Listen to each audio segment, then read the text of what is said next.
Okay, so we'll be studying the second chapter that says the function of education by Jiddu Krishnamurti. So this is the second chapter of Exploring New Horizons in semester 5 of TYBA in compulsory English. So starting with, we'll be talking about the author. So the first thing, Jiddu Krishnamurti is a great philosopher, speaker and a writer. He was selected and nurtured at a very young age by the Theosophical Society. So Theosophical Society is something which is related to Masihas, saints and all of that. So it was started by the head of that society was Annie Besant, and she wanted him to be the world teacher. So, but his spirit grew independently and didn't want anyone to follow him. In 1929, he dissolved the Order of East and said, the moment you follow someone, you cease to follow truth. So this particular line means that when you start following somebody, you are actually following his thoughts, his process.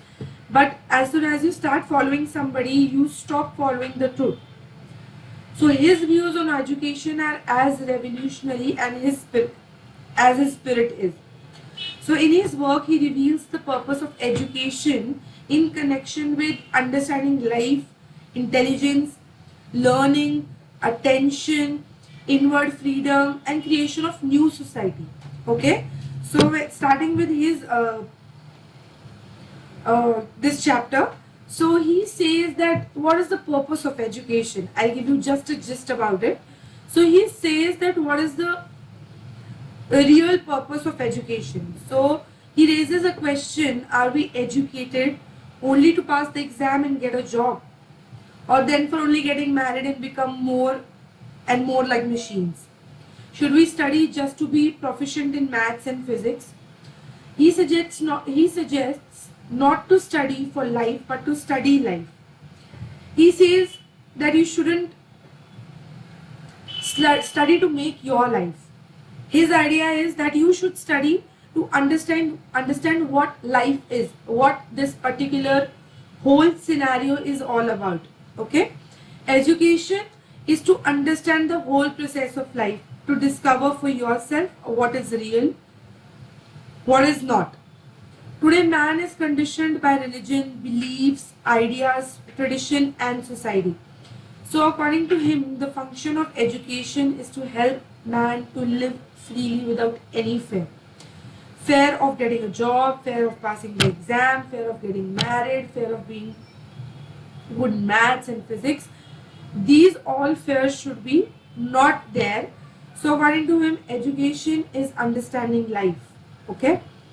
So the next thing which he concentrates on is what affects and develops your intelligence. So education is something which gives you intelligence. So what is his perception towards it? So in his word, intelligence means the capacity to think freely, without fear, without a formula, to find out for yourself what is true and what is real. Okay? An intelligent mind is always clear, simple and direct, but what affects it is ambition. Both spiritual ambition and worldly ambition produce anxiety and fear. Okay? So once a person is frightened, he can never be intelligent. When a person grows, he is afraid of several things. Afraid of exam, placement, living, getting a child, getting married, losing a job, promotion, death, what the wife or husband will say, and etc. etc.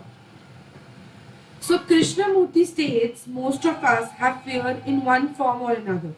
And when there is fear, there is no intelligence. Okay? Now according to his next sector, the next thing he focuses on is what does attention mean. So attention comes to a person only when the person is interested in something, only when he loves to find all about it. Once attention comes, then the whole mind is there and whole being is there. But what happens in a classroom? So the student stares at the window, the teacher compels him to pay attention to a subject, right? Through his life, a person is interested to do something, but he is compelled to do something against his will. That's wrong. So, religion, education, parents, society, tradition, and everybody stand against him, right? Because he's not studying, he is looking out of the window. But the function of education is to help the student to find what he loves to do from the beginning to the end of his life. Now, what he says is that his aspect about learning, freedom, and the new society. So, according to Krishnamurti, learning is not restricted to classroom and a teacher. It is a lifelong process. He says when you are really learning, you are learning throughout your life, and there is no one special teacher to learn from, because a person learns from everything. A dead leaf can teach him impermanency. Impermanency in the sense, one day he is alive, and when autumn comes in, he is a dead leaf, right? Sorry. And a bird in flight can teach him freedom, and so on. So the function of education is not to try to fit a student into a rotten society, but to give him complete freedom to grow independently and create a new society. Only a person in constant revolt against tradition, against his own bondage, can discover what is true and create a new society for him to live. So in the next sector where he explains that nowadays this atmosphere is all created of fear. So it is guided by politicians who are seeking only power. Okay? It is a world of lawyers, policemen, soldiers, and of ambitious men and women, all wanting a position and all fighting each other to get it. So then there are these so-called saints, the religious gurus with their followers. So when they also want power, position, here or in the next life, so it is a mad world, completely confused, and in which the communist means one who supports communism, and it is a type of a socialism that abolishes private ownership. Okay, they are fighting with the capitalist, then with the socialist, and they are fighting all the way around, and they are all in the search of power. So they are all scared that if they will not get power, they'll be destroyed. So wherein I explain that revolting these traditions, these bondages can discover person's true side and what is real for him, and this will create a new society for him. Yes? So now we will be discussing the question and answers.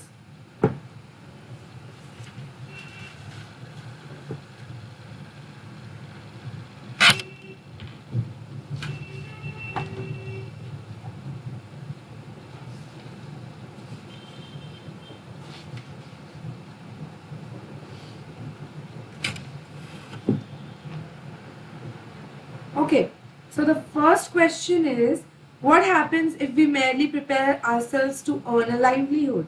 Okay, so if we just merely prepare ourselves to earn a livelihood, we shall miss the whole point of understanding life. To understand how the life process revolves, and if we continuously prepare ourselves for examinations, we will only stuck to be proficient in maths and physics. We will not understand what truly life is. Okay, so what does the author define as intelligence? So according to Jiddu Krishnamurti, he saw human beings having different facets like intellects, emotions, appetites, body, and all of that, but the whole of which the facets are aspects is more important. So human have brains plus they have minds too. So they should understand. So where to apply their brains and where to use their minds. Whether you are a student or a teacher, what is important to ask oneself. So Krishnamurti's work on the nature of human beings is vast, since he arguably spent more than 70 years writing and speaking about the human condition. Okay, I must again contain my comments to just few of the things which are necessary for this. So Krishnamurti saw human beings as having, again, so many things, but life is most important aspect of human. What will happen when you grow up? In all livelihood, according to the author, so in all likelihood you will get married, and before you know where you are, you will be mothers and fathers, correct? And you will then be tied to a job or to a kitchen, in which you will gradually start withering off. You will not understand what is it. You will go with the flow. You will just understand what life is. Okay. So the next question is ambition something that helps or hinders the minds?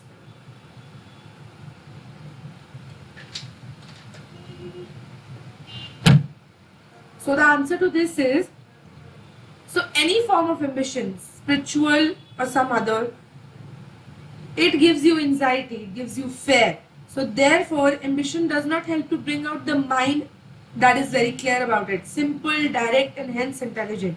You know, it is really very important while you are young to live in an environment where there is no fear. You need to live your life. Okay. So next question is, what is a safe and easy way of existing? So that is a safe and easy way of existing, but that is not living. That is just showing your existence. But when you say you are living, because in it there should be no fear.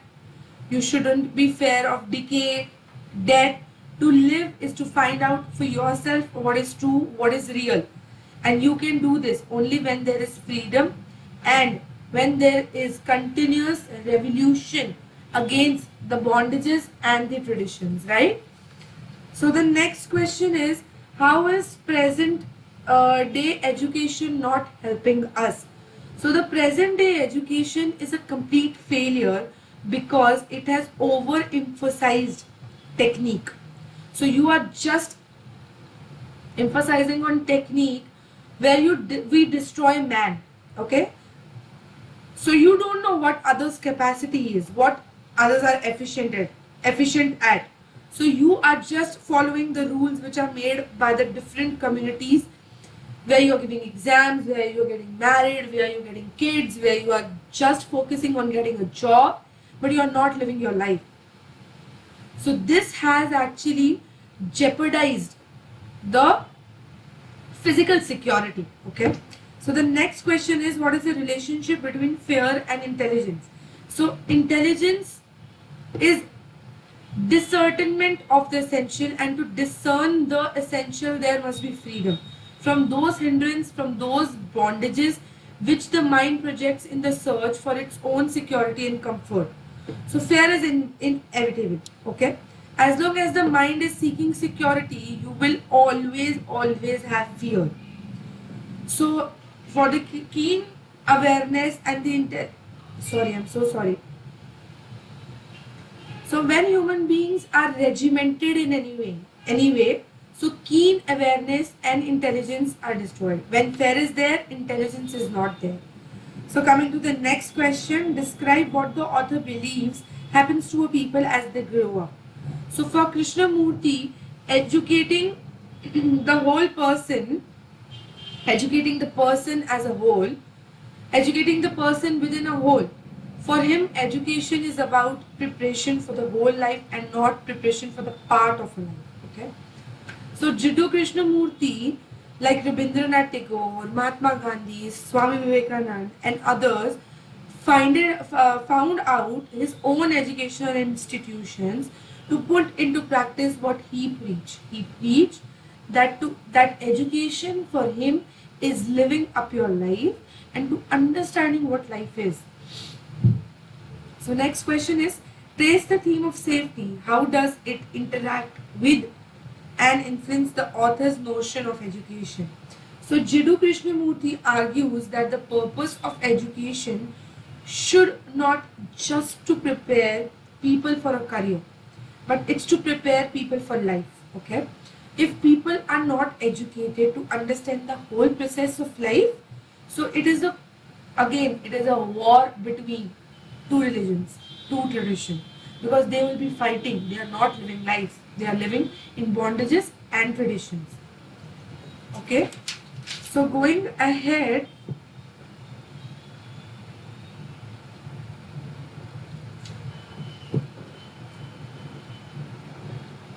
we have the next question, that is, trace the theme of safety. I'm so sorry I gave the answer of how is the real world presented. Comment on the perceptions of the author. That was the answer to that. So coming, trace the theme of safety. How does it interact with the influence, the author's notion of education? So he says to be free from the known could mean many different things, and what it means really depends on the quality of your mind that asks the question. So it seems that ultimately the question of freedom from known is in the class of questions different than most questions that we ask about ourselves, because it is a question that points directly. Okay, it is all the game of how you live your life and how you understand your life. Okay, so the next question is, what is the function of education according to the author? Why is that function being fulfilled in the present times?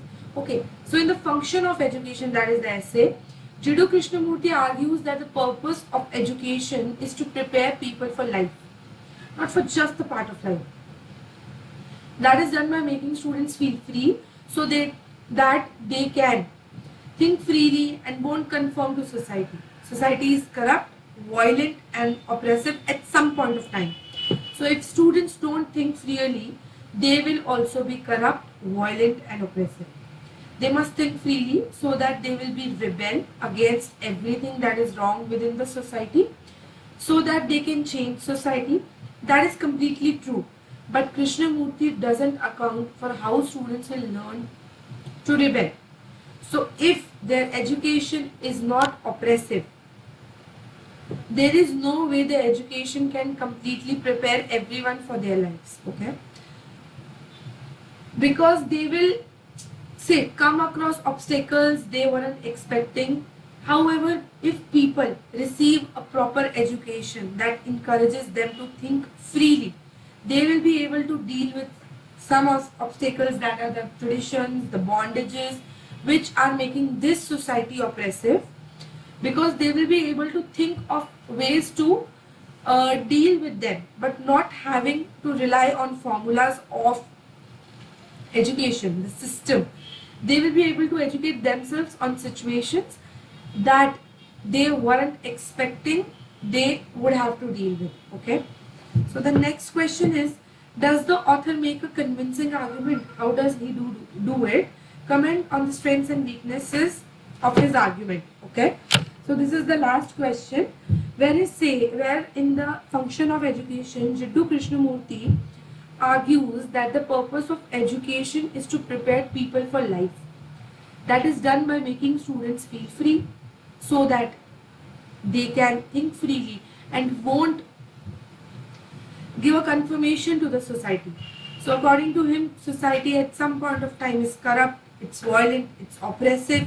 But if the students are not allowed to think freely and they are allowed to just think in the flow of the society, so they'll become oppressive, which will only help them to live a part of their life, not the whole life.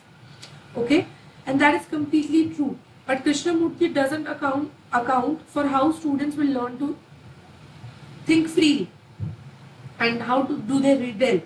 So if their education is not oppressive, so Krishnamurti argues that the purpose of education should not be to prepare people for career, but to prepare people for life. Okay, so if people are not educated to understand the whole process of life, the constant battle, the war between the groups, the races, nation, and the subtle hidden things of mind, the envies, the means enemies, then they will miss the whole point of life, that life is actually extraordinary. It's beautiful. So all life is extraordinary. The earth and all the animals and plants on it and everything else, all are extraordinary. If people don't understand how extraordinary the life is, so they will again have the fear of being decayed, being deteriorated, means they'll start going towards death. And this will some other day wither away, मतलब वो चली जाएगी. Okay, so if education doesn't help people to understand life, then it is meaningless, because in order to live a good life, it is necessary to know what life is all about. Okay, and it is necessary to have an intelligence, the capacity to think freely without any fear, without being scared, without having to confirm. Zabardasti, it is not necessary to confirm on everything. It is just to discover what is true, what is real. Okay, so this is chapter number 2, which says the function of education.